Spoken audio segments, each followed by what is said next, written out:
Recipe titles used to be humble. If you wanted to find a recipe for fettuccine carbonara, all you had to do was slip through a cookbook till you found one called fettuccine carbonara. Once recipes entered the internet age, they suddenly had to compete with hundreds of others exactly like it. Recipe writers adapted by devising a hyperbolic titling format to get noticed. Thus, the adjective ultimate was introduced to the food world. For every plainly stated recipe out there, there's a handful that boldly declare their superiority right in the title. They want you to know you're not about to make a boring old fettuccine carbonara. Instead, it's the self-proclaimed ultimate fettuccine carbonara, the ultimate BLT, or, as is the subject of today's episode, the ultimate chocolate cake. I'm Brian Gutierrez, and this week on the feed, I wanted to better understand these self-aggrandizing recipes, so I invited one to the show.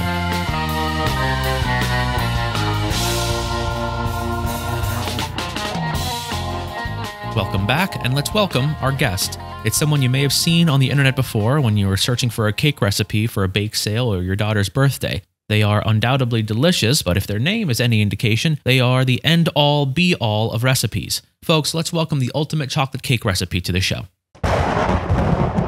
I am the ultimate chocolate cake recipe. All must bow before me. No other combination of flour, fats, and leavening agents exceeds the glory produced when my instructions are followed to the T.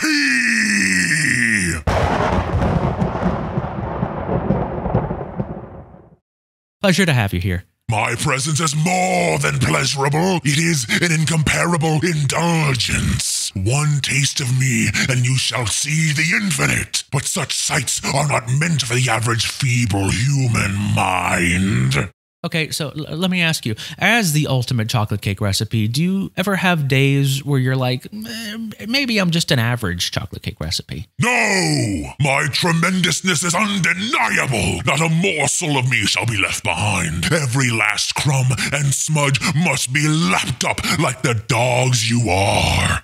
You shall put no other chocolate cake recipes before me, for I am the alpha, the omega of chocolate cake recipes. Right, well, I ask because I compared your recipe to a number of other chocolate cake recipes I found online that didn't feel like they had to announce that they were an objectively transcendent cake experience. Lesser cakes quiver in my presence, for my dominion is supreme, and their reverence for my majesty is eternal. Maybe, but I don't think they'd have much reason to, because they're nearly identical to you. They will pay fealty to me, and I shall perform the rite of prima nocta with their wives. Wait, hold on.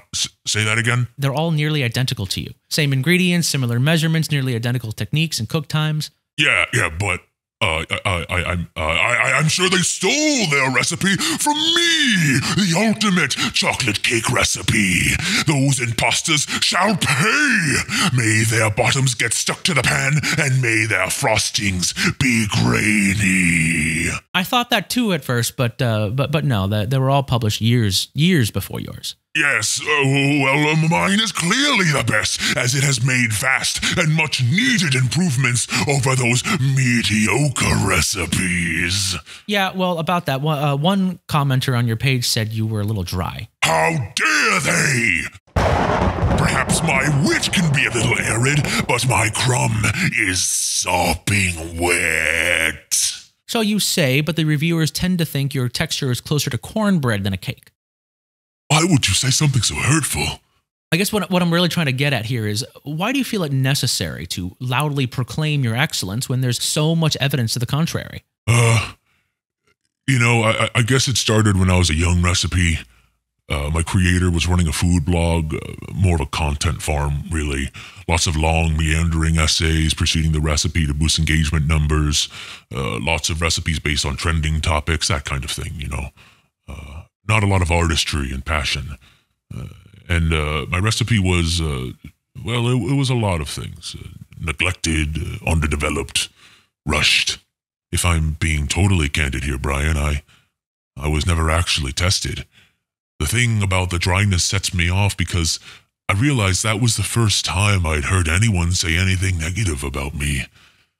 I was born the ultimate chocolate cake recipe. chocolate cake supremacy is all I know. Or it's all I knew. I guess I just bought my own hype. Thank you for being so open. It must have been really hard for you. No. Thank you for guiding me toward this awakening.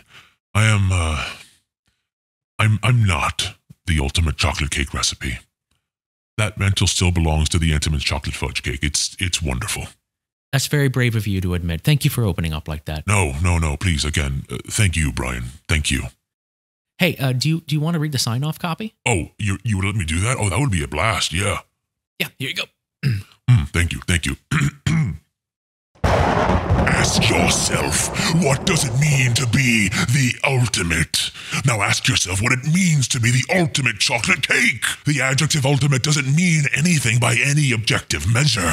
Rendering weighty words meaningless is just the hot advertising trend of this young millennium. How am I doing? Am I doing well? Doing great. Good. So, the next time you see an arrogant recipe presumptuously declaring itself the ultimate, maybe knock down that adjective a peg or two to good or maybe even just fine, and you'll be okay. Excellent work. Have you done this before? No, I haven't. First time. Did I do well? Should I go on? There's more on the paper. Go ahead and wrap us up. Okay, cool. Next week on the hold on. I messed that up. Hold on. Can I do it again? Hold on. I'm going to do it again. One more time. Next week on the feed, mushrooms. They're a fungus, so why can I eat the growth between my toes? Be sure to follow the feed and all the amazing podcasts on the Inaudible Podcast Network by following us on Twitter at InaudibleCast. Then, if you have some cash to spare every month, consider a reoccurring monthly contribution to our network Patreon. You can find that at patreon.com/inaudiblepod.